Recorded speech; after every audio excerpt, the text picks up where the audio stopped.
Caitlyn, and let's talk comics. So, for those of you who don't know, first off, let me just say, I'm not in the proper filming headspace this week. I'm in a very blah headspace, and usually when I ramble a lot, and this particular video just involves a lot of talking. So I'm sorry.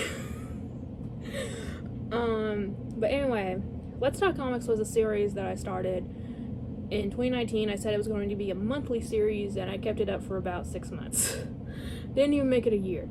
But basically what I would do, I would introduce a comic series, talk about it a little bit without, as minor spoilers as possible. Not very many spoilers at all, actually, or none.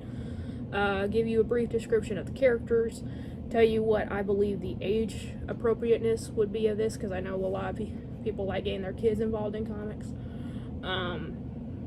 And just overall my general view of this comic book and what I thought of it. And I remember the last video I did was in 2019, December. And at the start of 2020, I was going to do a 4-month series, pretty much, on comics that kind of link together. It's a series of comics, but it can be divided into 4 different parts. So I thought, bringing back Let's Talk Comics, let me just go back with that original idea. I don't know if you'll get one in March. You'll get one whenever I feel like it. But I remember making a comment on Geeky Mama Bear's video when she was doing some of her comic hauls and being like, I need to get back into comics. And she's like, yes, you do. And, after she said that, I just could not get it out of my head to start doing comic videos again. So yeah, you guys can thank Juliana, kind of, for this happening. Hopefully you guys enjoyed. I know I have new people watching me than I did back then. So hopefully you guys will enjoy this a little bit. But anyway, as you saw from the thumbnail, I'm doing Villains United. Now, I do own this comic, but I did not want to dig through my comic collection because it's a mess. Cherie says I'm really good at organizing because of the way my collection is displayed. Yeah, not the same when it comes to my comics at all. So anyway, so Villains United was a miniseries, a 6-part miniseries that was published by DC Comics in 2005. It was written by Gail Simone. Gail Simone is my favorite comic writer. She wrote that book that changed my life. That's a different story. I've said it before. Let me know if you want that to be a video too, because honestly I need content right now. If you want me to just retell that story in its own video. But anyway, so I am a little biased in saying that this was an amazingly written comic. But honestly, she doesn't get the work she does based off of luck. She does it based off of skill. So I absolutely love the way she writes. But anyway, so the summary of this is back when Lex Luthor was starting to form his secret society of supervillains. Basically, it was sort of like an anti-Justice League in a way. It was a way of saying, like, okay, if you're on some kind of crime spree and Superman tries to stop you, you can have backup. And not just in the form of henchmen, but backup in the form of, like, Metallo or Toyman or Cheetah or Giganta. So you can have your own team necessary, kind of, to combat the Justice League. And Luthor was beginning his recruitment process, and he was literally getting hundreds of super villains to be a part of this group, mostly because a lot of them were afraid not to. You'd say no to Luthor, there's gonna be some consequences.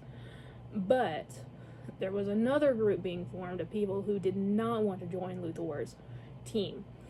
And that group was the Secret Six. The leader of Secret Six, the unknown leader of Secret Six, they did not know his identity, was a guy named Mockingbird. He formed the Secret Six in a way to combat Luthor's secret society.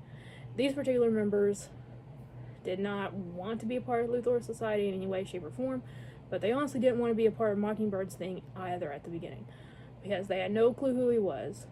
And they're just a small group of supervillains, and mostly B-rated supervillains, going up against the big boys. And not very likely that's gonna work. But they were going for it anyway. Mainly because they were all being blackmailed For one reason or another, Mockingbird had them kind of under his thumb. So they're working together as a brand new team. They're super villains themselves, so they're not exactly the most trustworthy of people, and they don't trust each other very much at all either. So they're trying to create this team dynamic, and it kind of works. But anyway, so the main characters that you see here from Luthor's team, and I'm just going to go through this very quickly. Lex, obviously, Talia al Ghul, Dr. Psycho, Slade, aka Deathstroke, Black Adam, and one of my favorite villains that gets very underrated is the Calculator. So those are some of the people that's on Lex's team. The Six is comprised of Scandal Savage, Catman, Deadshot, Cheshire, Ragdoll, and Parademon. Now, one by one, and then we're going to go back into the plot a little bit. Scandal Savage. I'm not going to go too far into Scandal, because there is some stuff that gets unraveled with her along the way. If someone's into DC, you obviously know who she is. But if you're someone who doesn't and wants to read this for the first time and be kind of surprised, I'm not going to say it. But I will say she appears to be the leader of the team while in field. She's the one who reports directly to Mockingbird. And she's also the one who kind of calls the shots when they're out in the field. But she does not partake in any of the combat herself at first. I'm just going to say that. Catman. Catman is the newest member of the Six. He actually replaced a member that was executed in the first issue. And Catman was a joke. A lot of them think of him as a joke. In fact, when he rejected the Society's invitation, the Society was actually kind of worried, like, what are people going to think of us when they know a joke like Catman actually turned us down? So, and Catman doesn't have a family. He pretty much just hangs out in Africa with a bunch of cats. How are we going to blackmail him in order to join the Society? Well, Mockingbird kind of beat him to it. But, as it turns out, Luthor did have his pride, his cats, assassinated. And because of that, he has reasons to work for the Six now. Now, he's the only one with a bit of a guilty conscience. He's not really a hero, but he's not really a villain either. He's somewhere in between. He's a bit. All of these turn out to be a bit more of anti-villains, but him more than the others. Because again, he has a bit of a conscience. He understands that not all life needs to be taken. So, he's a bit of the conscience of the group. Then you have Deadshot, which is the complete opposite. Deadshot will kill anyone, pretty much, who gets in his way. Now, this is not the same Will Smith version from the Suicide Squad, obviously. Deadshot, laid-back dude, doesn't really care for the rules, doesn't really care for being part of a team at first. He's always been a loner. He does what he's told when he's paid right. The only thing he has a conscience of is his family, his daughter. Other than that, anyone's fair game in his eyes. Doesn't matter who. Cheshire. Cheshire is someone who doesn't get talked about a lot. And again, I think that's a shame. She's actually really awesome villain. She's mean as hell. She's a total bitch. And her thing is poisons. So, poisons, yeah, she has the encyclopedia of them. And a lot of them are flowing through her body, and she can release them at any point she wants to. Definitely not someone you want to fuck with, because she will end your life very slowly and painfully if she so chooses. Ragdoll is probably one of my favorite members of the team. Ragdoll is just what he sounds like. He is someone who has the ability to contort his body into unspeakable ways. You know when you see like contortionists perform or anything, or like me even, I'm double jointed in my fingers. I can bend my fingers all the way back. I'm sure some of you cringed at that just now. So imagine a guy who can turn his body, like his head, like 360, cram himself into a spot this small, stuff like that. He can bend himself in all sorts of ways that should not be humanly possible. And that gives him a lot of ways of entry in multiple ways. He's someone's very, very weird. Most thing I love about him is his dialogue. He speaks so politely, and so he has such good mannerisms, but then he's a total freak, and he's awesome. He's awesome to read. He honestly is, because again, he always says like, "Excuse me, pardon me," and then he'll be like, it didn't happen in this particular story, but another story arc, he actually like shoves like a dinner knife down someone's throat, like he holds it in their stomach and then lets go. So it's just kind of fun. And then Parademon is a parademon from Apocalypse, just a random. They're the people who make up the embodiment of Darkseid's army.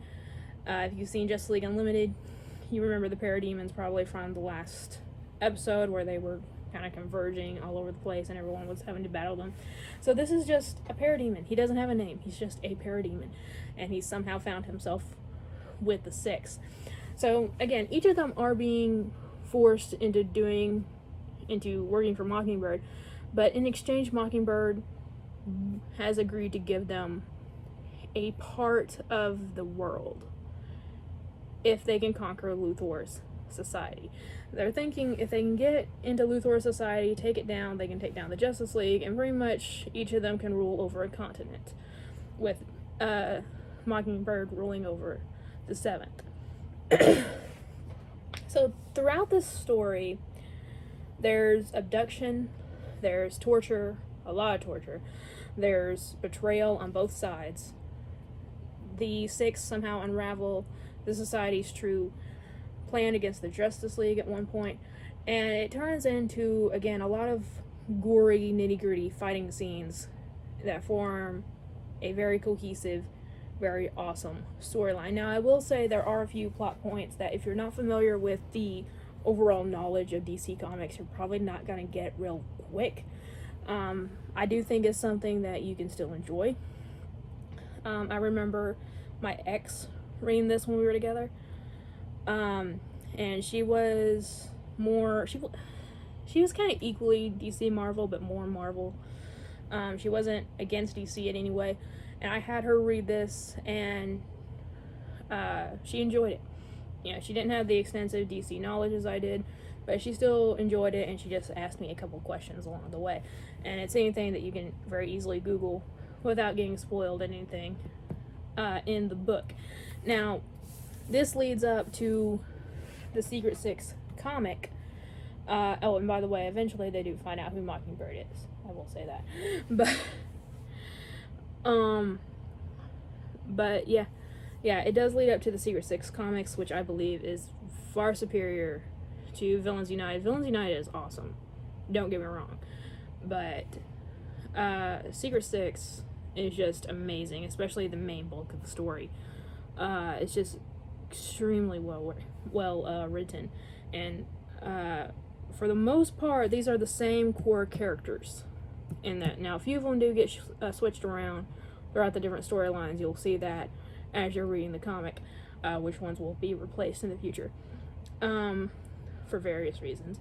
But it's something very interesting. I know a lot of us are fans of the villains, and I think that's something very normal for a lot of us, just be super into the villains. I can name probably 10 people I know right now who are super into the Joker. So it makes sense that we are all, liking the villains for some reason. We all do. It's a normal thing. So if you like villains, I will say this is really cool, because it gets, again, a nittier, grittier part of the story that you just don't get when you're reading something that involves the heroes. So definitely something really cool.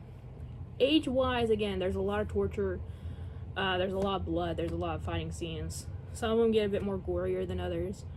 Nothing that's gonna make you turn your stomach up or anything, but something like, oh, that happened.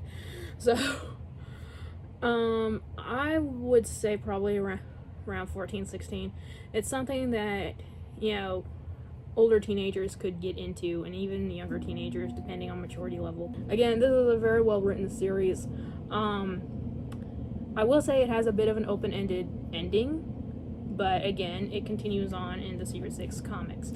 So again, eventually I will do Secret Six, the first mini-series of that, because Villains United was a 6-issue mini-series.